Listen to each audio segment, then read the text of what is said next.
Hey, somebody's got to polish the crown. You have? Excellent. Good morning, afternoon, or evening. You are listening to the Professional Noticer. Hello, everyone. I'm Andy Andrews. Hey, thank you for making me a part of your week. My purpose here today and with every show we do is to play the part of a best friend or coach. I want to help you live the life of your wildest dreams by giving you access to the greatest mentors the world has to offer today. Hey, I know you can Google anything you want to know about the Amazon River, but where do you seek wisdom? Allow me to suggest wisdomharbor.com. That's wisdom, HARBOUR.com. For less than $3 a month, you'll have access to original content only found on wisdomharbor.com that will have a positive effect on your personal and professional life. Utilizing video, audio, and the written word, content is delivered in small bites by Grammy winners, CEOs, comedians, master chefs, best-selling authors, and Hall of Fame speakers. There are even guitar lessons from an award-winning songwriter. Check it out and join today. WisdomHarbor.com. That's wisdom, HARBOUR.com. Observations and answers. That's what we do here on the Professional Noticer. And as you know, we love it when somebody comes to the table with both. And when somebody has observations and answers, this is a very special guest. And do you know, this is the second time. Now, we don't have guests back very often, but this is Lauren Bradford take two. We have our own Miss Alabama, Lauren Bradford, as our guest today. Lauren, thank you so much. Thank you for having me. I'm honored to be on the show a second time. I didn't know that y'all didn't take many repeat guests, so thank you so much. Yeah, I mean, Dave Ramsey, one time.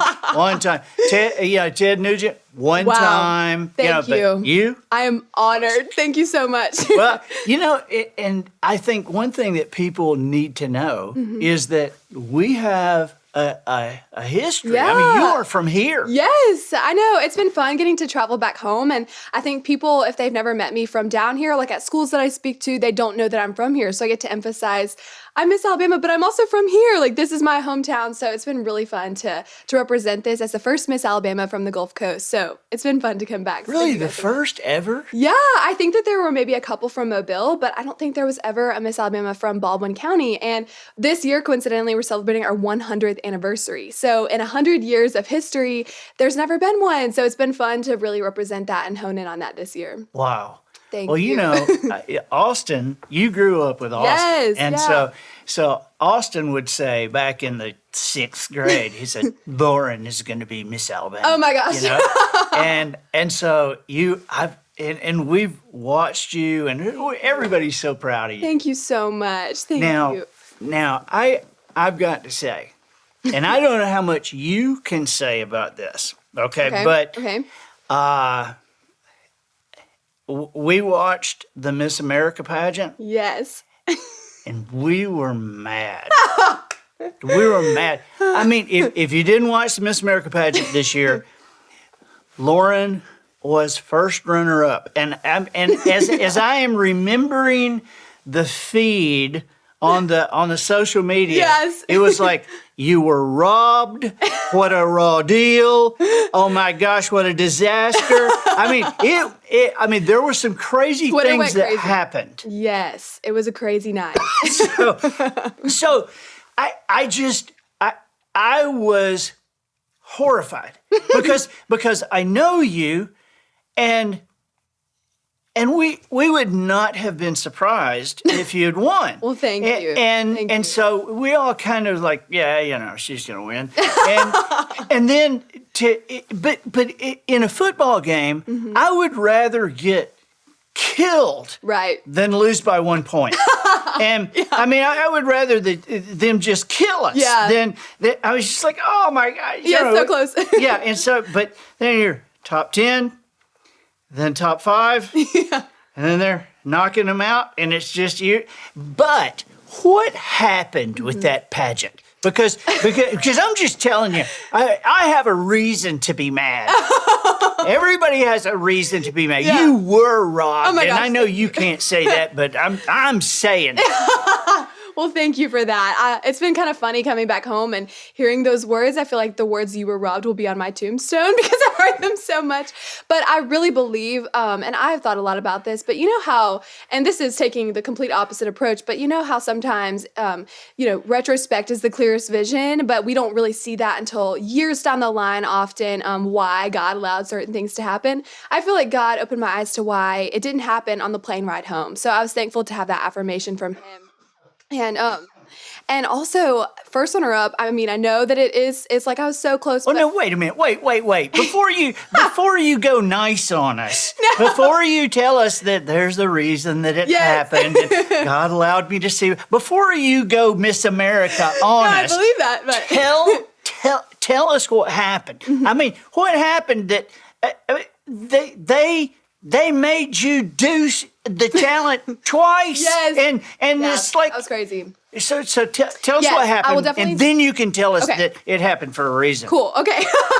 Yeah, I'll definitely share about the talent fiasco. So I play the violin. That is my talent. I've been playing since I was 6 years old. And actually, it's a funny story. I really believe my talent song is my miracle because I actually wanted to play a different song. And I tied with another Miss America candidate for having that song as their talent choice. And only one person can play a certain song. And so we had a runoff on Zoom and I lost the runoff. Wait, how does the runoff happen? It was like a spin the wheel thing. Who was it? Miss who? It was Miss Texas, which coincidentally we became really good friends. So she is a really good friend of mine and we got to spend a lot of time together at Miss America, but we just wanted to play the same song, Orange Blossom Special. And that's a song that is really sentimental to me. My grandpa asked me to play it when I was young and now I go see him in assisted living and I play the song. Texas just comes in and says, no. My gosh, no.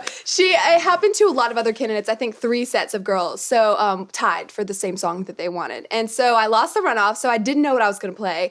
50 days before Miss America, I got on my hands and knees and I prayed for a miracle, and God led me to the song Beethoven's Fifth Symphony.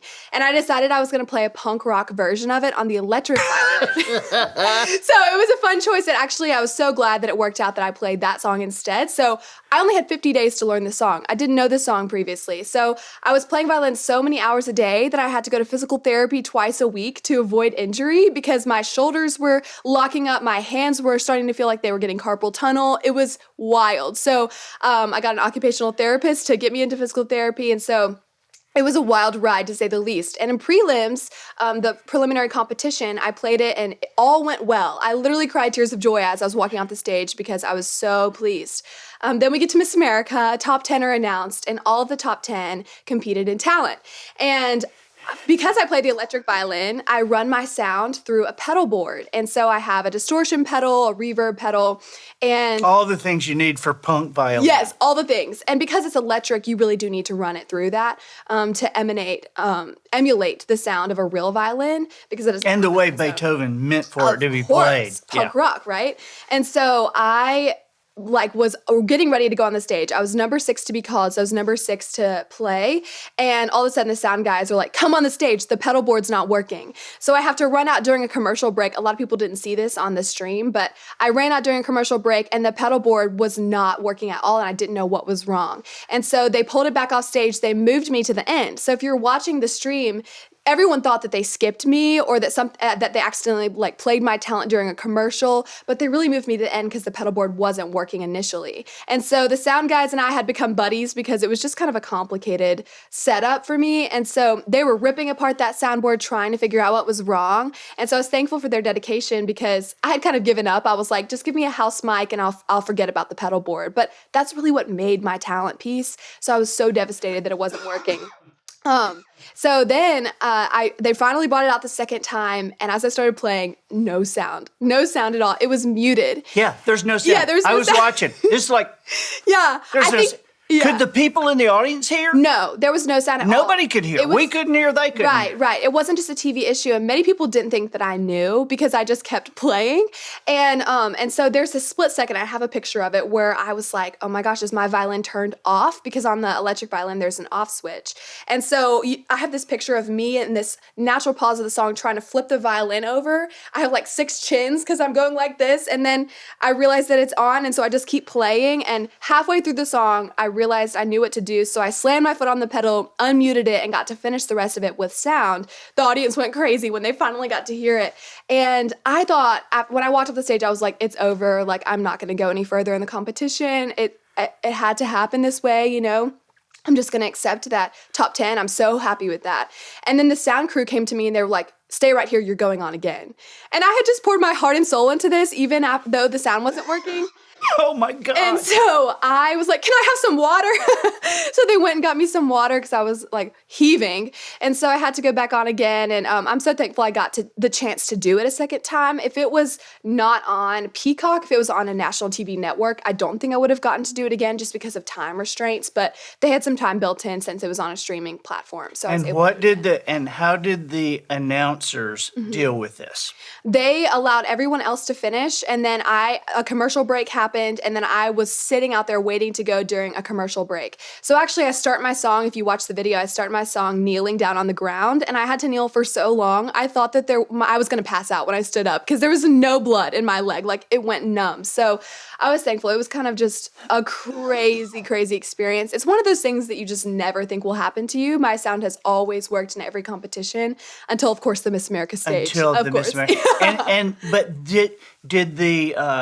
did the MCs, did they reference, hey, there's been a screw up? You know what? I don't know. No, they didn't. Okay. They just like, and here's Miss Alabama. And if you're watching, it's like, twice? Yeah. Like, twice? Yeah, I know. It was wild. And good judges know how to judge even if there is a technical difficulty. Well, those were bad judges. Oh my gosh.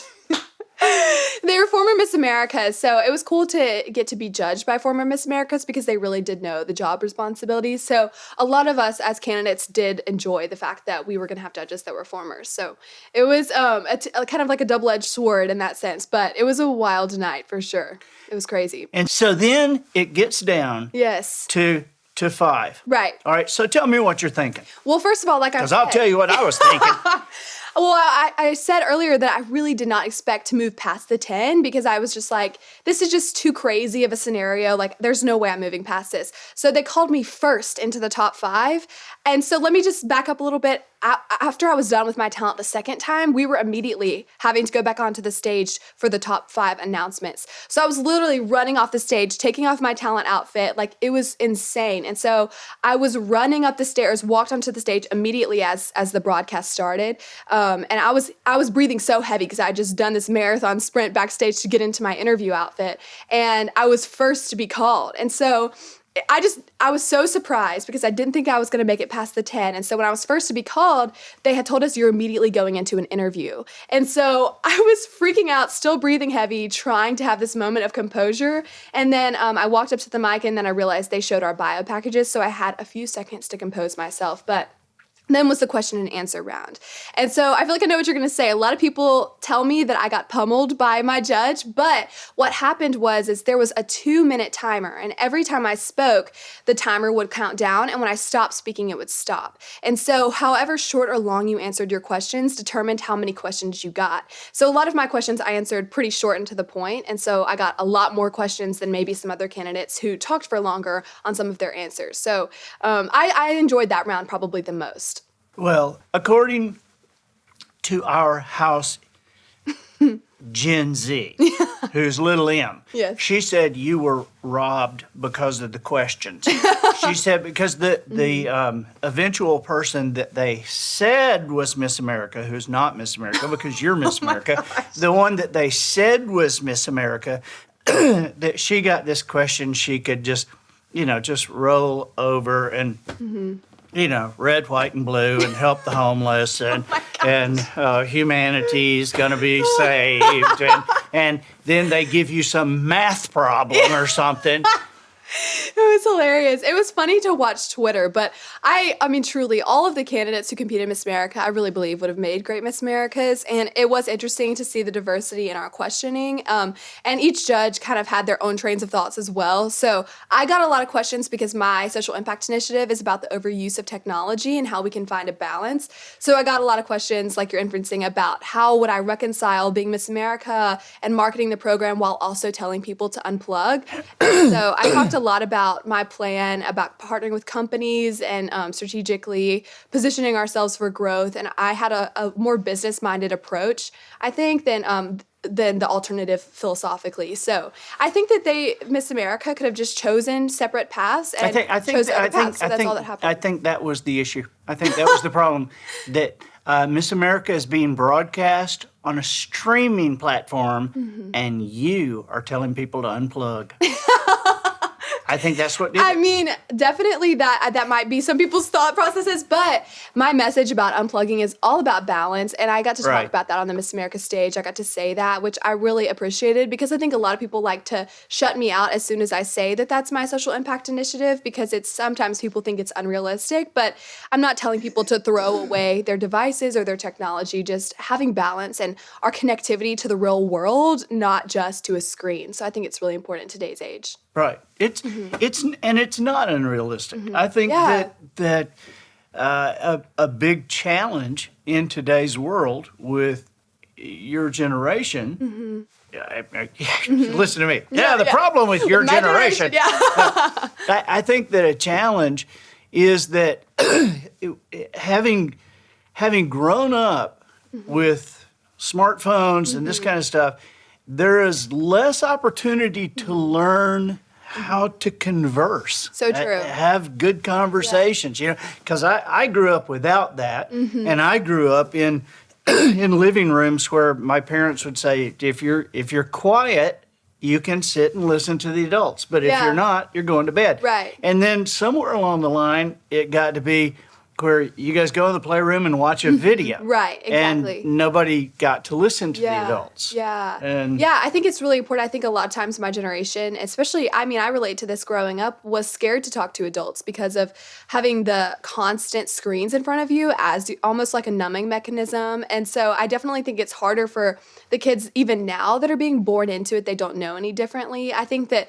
my generation kind of had like the start of not knowing what it was like to really be born into it, but definitely the kids now are being born into having technology at every single corner. Right. So I think it's important too for parents to take responsibility in that sense, because especially young children, they need all of these kinds of things to grow developmentally. They need human touch, exposure to nature, rough play, and connection with other people. So I think it's so important to realize that all of those elements need to be found in a childhood in order to have proper brain development even. So it is crazy that our world has evolved so much just in our lifetimes, but I think it's important that we realize that this technology is here to stay. So it's all about how we live with it. Right. And so you are first runner-up. So your duty, should anything happen to Miss America, you assume the role. Indeed, yes. I have to be on standby. What state was Miss America? Miss Alaska. She's great. She's hilarious, and they're having a homecoming for her in Alaska. I know, and you love her, and it was all for the best. And oh my gosh! So I love your savage nature. So what did you determine on the plane ride home? Yeah, that you thought, okay, this is good. Well, something I hadn't really thought about until that moment was how much scholarship money I was given, and so. Additionally, to first runner-up, I was able to win the Quality of Life Award and the STEM Scholarship, as well as placing for the highest fundraiser. I was first runner-up for that. And so all in all, I was awarded $42,500 in cash scholarships. Normally, Miss America is awarded a $50,000 scholarship. So I almost got as much money as a typical year of Miss America would receive. And so this year, she received $100,000 for the centennial year.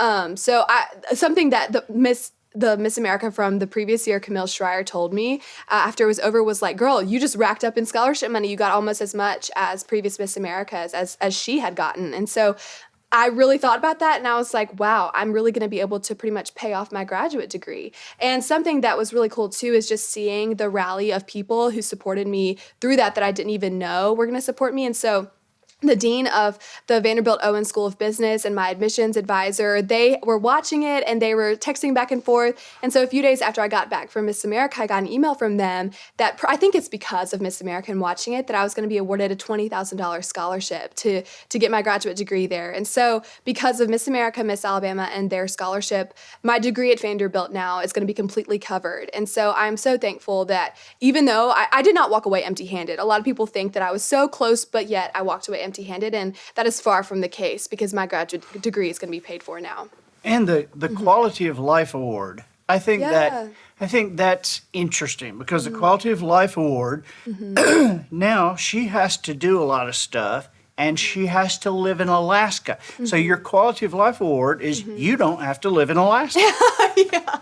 So I'm thankful to get to come home to Alabama. I definitely am biased, but I think it's the best state to come home to. And it really is such an honor to be Miss Alabama. I'm thankful that this is a title I get to hold because I really believe for so many reasons, the people of Alabama love Miss Alabama. There's just a lot of history of our competition being rooted all across the state. So a lot of people know Miss Alabama's personally or have had formers impact their life. So it's been really fun to travel and to see that recognition of our program. So I'm very thankful for that. And also, I just really believe that God will never allow something to miss you that was meant for you. So I really believe that he simply closed the door, and it was so affirming to be able to get that close and just see that he closed the door because there was nothing else I could have done. Right. And I feel so much peace in knowing that, and I wouldn't go back and change a single thing. And so I walked away with so many friendships that I really believe will be some of my bridesmaids. And I mean, it's just an irreplaceable experience, and it was a wild final night for sure, but I'm so thankful for those experiences.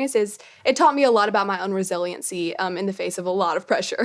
wow. So some of those girls are going to be your bridesmaids? I think so. I'm calling it now. That is going to be a heck of a wedding to go to. Yeah, you're invited for sure. Oh my gosh. So now you're not getting married, are you? No. Okay. Definitely right. not. I mean, you're not getting married now. Okay. Definitely single, so that is far down the line. But, okay. Yeah. But that's going to be a lineup of bridesmaids. Yeah. It's going to be fun. And so, one thing, I don't know if you've thought of this, but it occurred to me when you were just talking that when the Traveler's Gift, years ago, when the Traveler's Gift went on the New York Times bestseller list, the publisher called me and they said, congratulations, you made the New York Times list. Wow.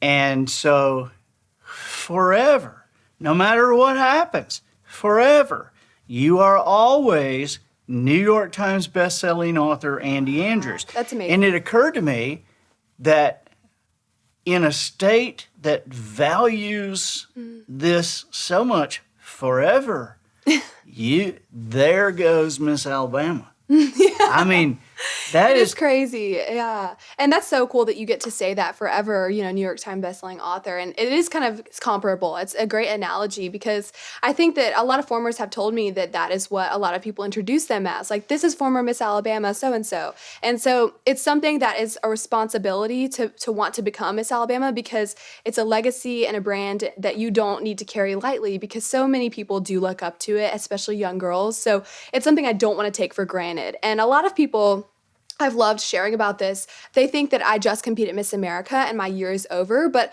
I'm still rocking and rolling. They can't kick me out yet because I don't crown my successor until July 2nd. So if anyone needs a Miss Alabama for any reason, you can book me at missalabama.com. But I get to travel the state still and try to make an impact and leave the legacy that I want to leave and to create. And so it's so much more than competing at Miss America. That was an incredible experience getting that ticket to Miss America from winning Miss Alabama, but I have really valued more than competing at Miss America the experiences that I've had as Miss Alabama.